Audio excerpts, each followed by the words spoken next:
Assalamualaikum warahmatullahi wabarakatuh.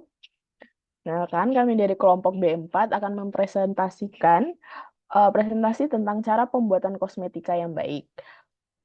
Untuk anggota kelompoknya ada Muhammad Fernanda, kemudian ada Nindya Dwi Akbari, Noviana, Nurrahma Ayu, kemudian ada Putri Maulida, Putri Rahmadani, Raditya, Rana, dan Yunita. Eh, Pada presentasi kali ini kami akan membahas tentang latar belakang, lalu ada aspek CPKB, pengertian, sanksi, dan terakhir ada kesimpulan. Untuk selanjutnya, saya serahkan ke teman saya. Kosmetika merupakan sediaan yang digunakan untuk pemakaian luar, contohnya epidermis, rambut, kuku, bibir, guna membersihkan, mewangikan, mengubah penampilan, memperbaiki bau badan, dan melindungi serta memelihara tubuh. Kosmetik banyak diminati oleh perempuan maupun laki-laki. Seiring dengan tingginya minat masyarakat dengan produk kosmetik, industri kosmetik harus menerapkan standar pembuatan berdasarkan CPKB.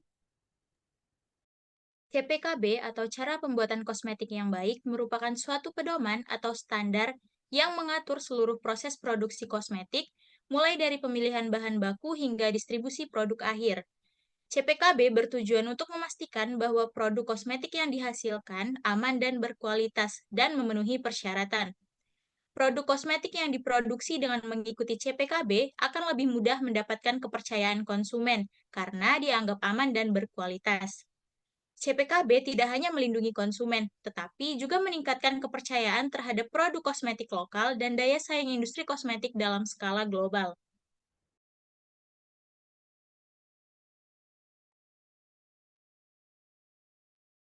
Ada beberapa pengertian yang perlu dipahami sebelum lanjut ke topik selanjutnya. Yang pertama, cara pembuatan kosmetika yang baik atau yang disingkat dengan CPKB, yang merupakan seluruh aspek kegiatan pembuatan kosmetika yang bertujuan untuk menjamin agar produk yang dihasilkan senantiasa memenuhi persyaratan mutu yang ditetapkan sesuai dengan tujuan penggunaannya.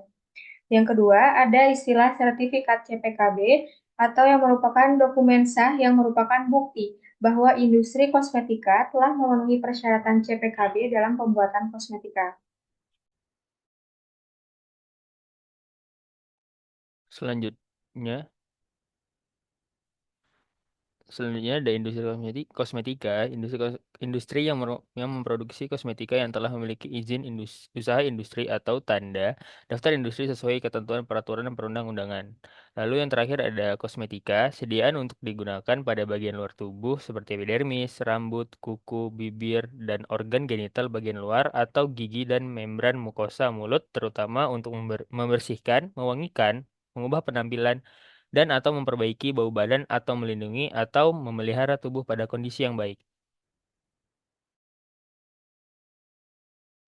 Selanjutnya ada aspek CPKB, di mana yang pertama yaitu ada personalia, bersedia personil dalam jumlah yang cukup dan mempunyai pengetahuan, pengalaman, keterampilan, dan kemampuan yang sesuai dengan tugas dan fungsinya. Yang kedua, ada bangunan dan fasilitas. Bangunan fasilitas ini ditempatkan pada lokasi yang sesuai, didesain dan dibangun, serta dipelihara. Adapun syarat bangunan dan fasilitas memenuhi beberapa aspek, diantaranya ada fisik dan fungsi sesuai dengan persetujuan Denah Badan POM, spesifikasi bangunan, laboratorium terpisah secara fisik dari area produksi, instalasi utilitas yang baik, serta mencegah kontaminasi silang.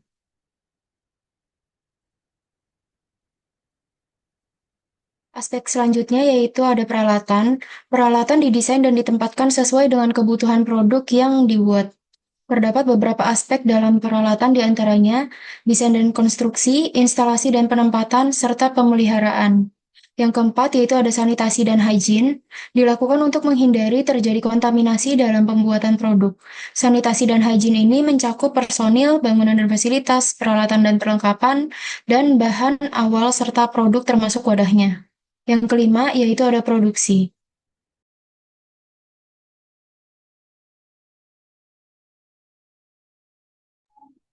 Selanjutnya, aspek CPKB yang keenam ada pengawasan mutu. Pengawasan mutu bertujuan untuk menjamin bahwa produk dibuat dari bahan yang benar, bermutu, dengan jumlah yang sesuai, serta kondisi pembuatan yang tepat sesuai prosedur tetap. Pengawasan mutu meliputi pengambilan sampel, pemeriksaan, dan pengujian terhadap bahan awal, produk dalam proses, produk antara, produk ruahan, dan produk jadi. Kemudian dokumentasi. Sistem dokumentasi meliputi riwayat setiap batch, mulai dari bahan awal sampai produk jadi.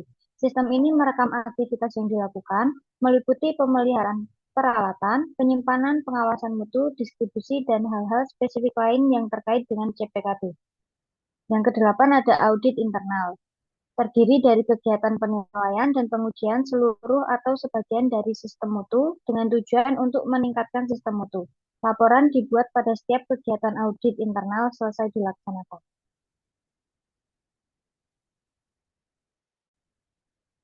Aspek yang kesembilan ada penyimpanan. Area penyimpanan memiliki kapasitas yang cukup, dirancang atau disesuaikan untuk menjamin kondisi penyimpanan yang baik dengan kondisi penyimpanan bersih, kering, dan dirawat dengan baik.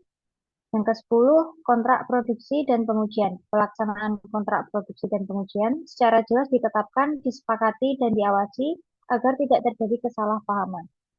Yang terakhir ada penanganan keluhan dan penarikan produk. Catatan keluhan ditinjau secara periodik untuk menemukan masalah spesifik atau berulang yang memerlukan perhatian dan mungkin menjadi dasar pembenaran bagi penarikan produk di peredaran.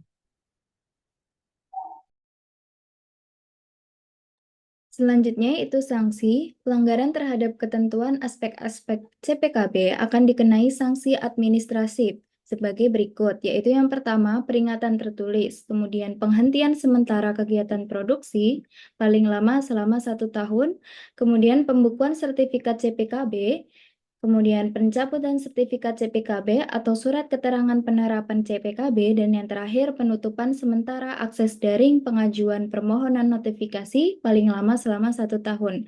Tata cara pengenaan sanksi administratif dilaksanakan sesuai keputusan Kepala Badan yang mengatur mengenai tindak lanjut hasil pengawasan.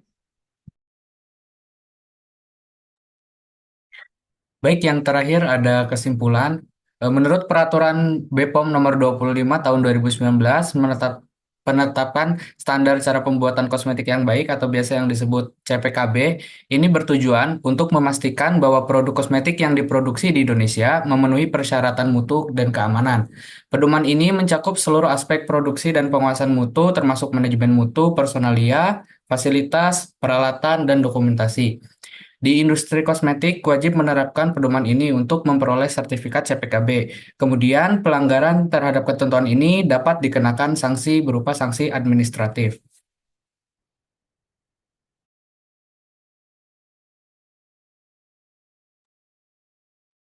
Sekian presentasi dari kelompok kami. Kurang dan lebihnya mohon maaf. Wassalamualaikum warahmatullahi wabarakatuh.